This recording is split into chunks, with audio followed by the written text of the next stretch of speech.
ఈరోజు మన encounter news. నేను మీ కే విజయ భాస్కర్. నిన్నటి రోజు కూడా ఎస్పీ గారిని కలవాలని అనంతపురం రావడం జరిగింది. జిల్లాలో ఉన్నటువంటి ఎక్స్ఎమ్మెల్యేలు, జిల్లా అధ్యక్షుడు అందరం కలిసి మాట్లాడి ఎస్పీ గారికి ఫోన్ చేసి అడిగితే నేను ఈరోజు బిజీగా ఉండా, రేపు అట్లా కలుస్తానని చెప్పడం జరిగింది. ఈరోజు మళ్ళా కూడా నేను ఆయన బంగ్లాకి వెళ్ళాను. ఆయన బంగ్లాకి వెళితే మీరు ఆఫీస్ కాడ ఉండండి, నేను వస్తాను అని చెప్పాడు. అంతలేకే జిల్లా అధ్యక్షుడు అనంత వెంకటరామరెడ్డి అన్న గారికి ఫోన్ చేసి సీఎం ప్రోగ్రాం ఉంది, అందువల్ల నాకు ఇక్కడ ప్రోగ్రాము బాధ్యతలు ఉన్నాయి, ఇక్కడ చూస్తున్నాము, తొందరలోనే ప్రోగ్రాం అయిపోయిన తొందరలోనే నిన్ను తాడిపత్రికి పంపిస్తా అని చెప్పడం జరిగింది.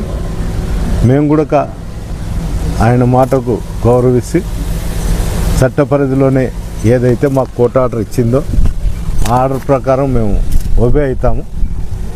ఎక్కడే కానీ మా గుండా కానీ మా కార్యకర్తల గుండా కానీ తాడిపత్రిలో అవాంఛనీయ సంఘటనలు జరగకుండా చూసే బాధ్యత కూడా మా మీద ఉంది, అధికారులకు కూడా ఉంది. అందువల్ల ఎస్పీ గారు సీఎం ప్రోగ్రాం అయితేనే మరోసారి మాకు ఫోన్ గుండా కానీ లేకపోతే అతను వచ్చి కలిసి ఒక డేట్ తీసుకొని మేము త్వరలోనే తాడిపత్రికి పోయేదానికి ప్రయత్నిస్తాం. దాదాపుగా 11 మాసాలు కూడా పూర్తి అయిపోయి సంవత్సరం 11 మాసాలు పూర్తి అయిపోయి 12వ మాసం కూడా పడతా ఉంది.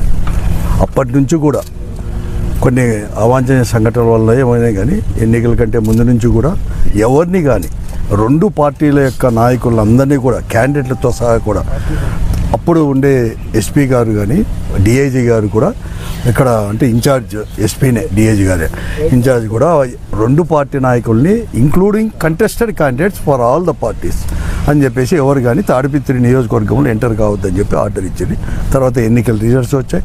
రిజల్ట్స్ వచ్చినప్పటి నుంచి కూడా మాజీ శాసనసభ్యులు, తర్వాత మా పార్టీ అభ్యర్థి అయిన మన పోటీ చేసిన ఓడిపోయిన పెద్దారెడ్డి గారు ఆ నియోజకవర్గం వాళ్ళ ఇంటికి కూడా పోవాలని ప్రయత్నం చేస్తుంటే ఎక్కడ కానీ అక్కడ ఉండే కొన్ని దాంట్లో పోనీకపోతే పోలీసు వారు కూడా అడ్వైజ్ చేసి ఉంటుంది. దాని సందర్భంగా కోర్టును అతను అప్రోచ్ అయ్యాడు పెద్దారెడ్డి గారు. కోర్టు అనేది కూడా దాదాపుగా 5-6 నెలల తర్వాత మొన్ననే 4 రోజుల కిందట చాలా స్పష్టంగా కూడా 5 వెహికల్స్తో పోవడానికి, తర్వాత ఏదైనా కానీ సెక్యూరిటీ అరేంజ్మెంట్ కూడా చేయమని చెప్పి పోలీస్ డిపార్ట్మెంట్కి కూడా కోర్టు చాలా స్పష్టంగా కూడా హైకోర్టులో జడ్జి గారు కూడా ఆర్డర్ కూడా ఇవ్వడం జరిగింది. దాని కాపీలు ఇవ్వాలని చెప్పేసి నిన్న మాతో పాటు పెద్దారెడ్డి గారు, తర్వాత ఈ మా పార్టీ యొక్క నియోజకవర్గ సమన్వయకర్తలు, మాజీ శాసనసభ్యులు విశ్వేశ్వరరెడ్డి గారు కానీ, మెట్టు గోవిందరెడ్డి గారు, అలాగే తర్వాత సింగనవాల గుంటకల్ నుంచి వెంకటరామరెడ్డి గారు, ఎమ్మెల్సీ శివరామరెడ్డి గారు అందరూ కలిసి నిన్న ప్రయత్నం చేస్తే అనుకోకుండా కూడా ఉంటామని చెప్పడం జరిగింది. ఎస్పీ గారు అనుకోకుండా సీఎం ప్రోగ్రాం అనేది కూడా ఉంది కాబట్టి అరేంజ్మెంట్లు చేయడానికి వెంటనే కూడా మేము ఊరకొనకు రావాల్సిన అవసరం వచ్చిందని కూడా చెప్పడం జరిగింది. తర్వాత మేము కూడా వెయిట్ చేసాం సాయంకాలం వరకు కూడా. మళ్ళీ కూడా వచ్చి మళ్ళీ ఎస్పీ గారు మళ్ళీ కూడా ప్లేస్ అనేది కూడా సెలెక్ట్ కాలేదు, మళ్ళీ కూడా పోయాం.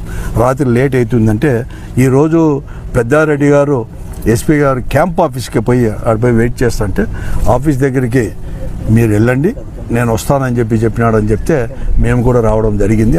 మేమందరూ కూడా పార్టీ నాయకులందరూ ఎస్పీ గారిని కలిసి అక్కడ హైకోర్టు యొక్క ఆర్డర్ని ఇస్తామని చెప్పేసి రావడం జరిగింది.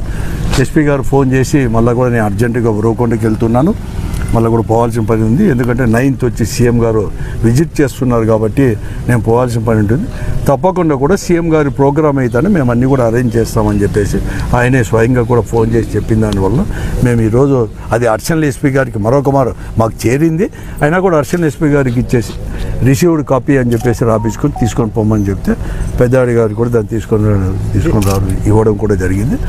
తప్పకుండా కూడా డిపార్ట్మెంట్ తప్పకుండా ఎస్పీ గారు కానీ ఈ జిల్లాలో కూడా అతనికి సెక్యూరిటీ ఇచ్చి ఆ నియోజకవర్గం పంపించాల్సిన బాధ్యత కోర్టు ఆర్డర్ ప్రకారం కూడా ఈరోజు రాంది.